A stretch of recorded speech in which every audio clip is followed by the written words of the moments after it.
Same case, but a bit different. And today we're going to talk about a case that, well, basically, if you enjoyed the TL version and everything that Lian Li did recently, placing the screen everywhere, you're going to enjoy this case as well. Because first and foremost, the Lian Li LANCOOL 207 is an outstanding case. And now if you add a screen to it, right here at the bottom, you get, for you screen lovers, you're going to enjoy this one as well, because we have here an LCD screen right in front of the chassis that connects to, well, USB 2.0 directly to your motherboard, or if you don't have enough USB 2.0 internal ports, you get an extension and a additional PCI bracket where you can extend it at the back of the motherboard, connected directly to the USB port that is free at the back of your motherboard.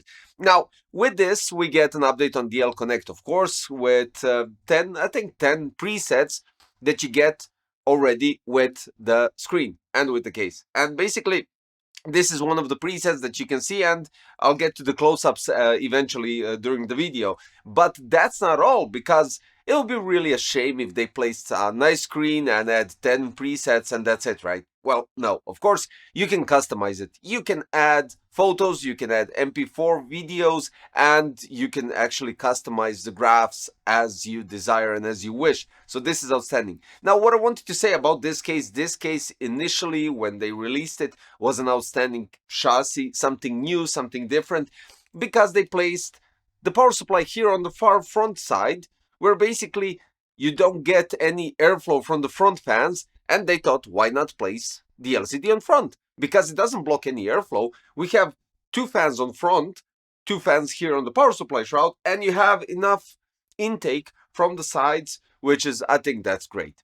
Now, let's go more into details. What we have here with the LANCOOL 207 digital is 6-inch LCD, 720 x 1600 pixels, 500 nits brightness, which is outstanding, of course.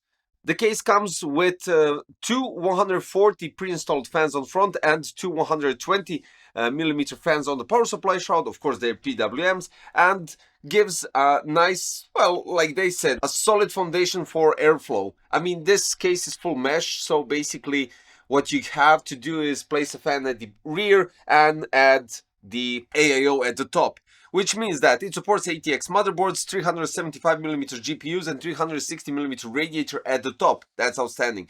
Now, the digital screen is 6-inch 60Hz LCD screen. You already know the resolution, so what we do is quite simple. You connect it to the internal USB 2.0 and simply install the latest L Connect to adjust everything. Now, the front fans are 140 x 30, and this is interesting because they are a bit thicker than regular fans, which reach speeds up to 1900 RPMs and produce 109.3 CFM of airflow with 3.3 millimeters H2 of static pressure. The noise level is a bit higher with 34.86 decibels, but you can regulate that to be at some normal noise level and still perform quite good. The bottom fans on the power supply shroud, we have 120 x 120 x 25, and if you remember my white LANCOOL 207, I actually switched those fans and placed the TL ones just for the sake of the build and the aesthetic part and everything all together. Now, they feature 11 fan blades, and they reach speeds up to 1950 RPMs. This is good because airflow reaches 71.1 CFM and static pressure is 1.99 millimeters H2O, and they are quieter, going at 30.81 decibels at maximum speed.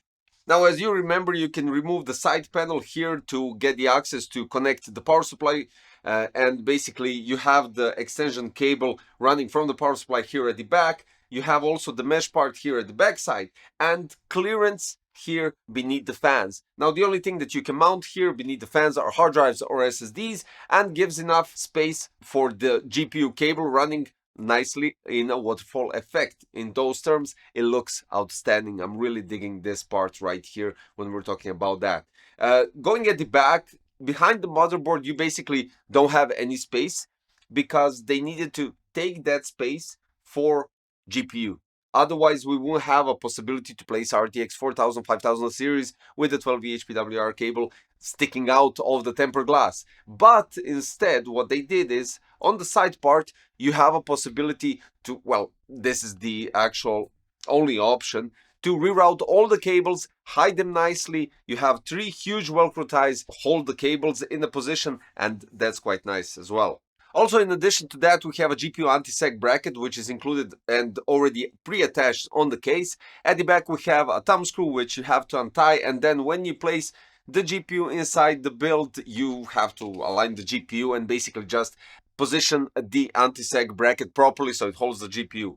Quite nicely and subtly done. I have to admit that's really good. Now we have 7 expansion slots. Storage is either 2 3.5-inch hard drives or 2 2.5-inch SSDs. As I already stated, GPU clearance is up to 375 millimeters. CPU cooler height is 180 millimeters. Supports ATX power supplies under 160 millimeters. Radiator support at the top only goes 240, 280 or 360. Then we go with fan support. On the front you already have pre-installed 2140. Top 3120 or 2140, bottom is 2120, which are already pre-installed, and at the rear we have 1120. We have 1 button dust filter for the power supply, and now we have to go through L-Connect. So basically just adds 207 digital in your L-Connect because, well, basically it's that simple. You have 10 presets already in the L-Connect, right? And with those you can choose whatever suits your needs and color scheme as well, because as you remember lately I've been going with orange and black or some goldish black, so this kind of fits quite nicely. But then we go further deeper inside the L-Connect, which gives you an option to modify it and gives you an idea to basically do wonders, because as I stated at the beginning of the video, you can add MP4 videos or you can add pictures to place on the screen, and then in the background or on front you can add circular diagrams, bars or whatever, and you can even adjust the size of those, each of course to the maximum point of the bar, and you can adjust the font, you can adjust the color, you can really do everything. And on top of that, don't be confused when you modify it, because the initial sensor is based on the CPU. So when you're modifying the fonts, you're modifying the colors, you can also adjust the sensor that you want. So you can go, I don't know, CPU, GPU, hard drive, SSD, temperature, load, or anything similar to that. And I think this is a cool addition compared to some that I had prior to this LCD screen on the case. You either have to go with AIDA 64, which, to be honest, it's not that easy to find a proper resolution sensor panel which will give you indication of the thermals, or to actually do it, because it's not this user-friendly. This is really user-friendly, quite easy to adjust, resize, and gives literally all the possible modifications to the sensor, well, basically to the LCD screen. So thumbs up. Let's go quickly through the benchmarks. AIDA 64 Extreme Edition CPU went up to 78 degrees. We're talking about the AMD Ryzen 9 9950X3D, clock speed 4955 MHz, and GPU at 66 degrees. This is RTX 4080 Super Gaming X Slim. Now, when we go with Cinebench R23, the average temperature is somewhere around 77.7 degrees. We're having clock speed at 4940 MHz, and Cinebench score above 40,460, something like that. All in all, an outstanding case, really airflow-ish, definitely with all the mesh, and really digging the screen at the front, which gives you loads of customizability and options to do it as you wish, so you can have something unique, and that's outstanding. Guys, the links are in the description below, so you can check out the LANCOOL 207 digital white and black. That's basically it. Thanks for watching. See you next time. Bye bye.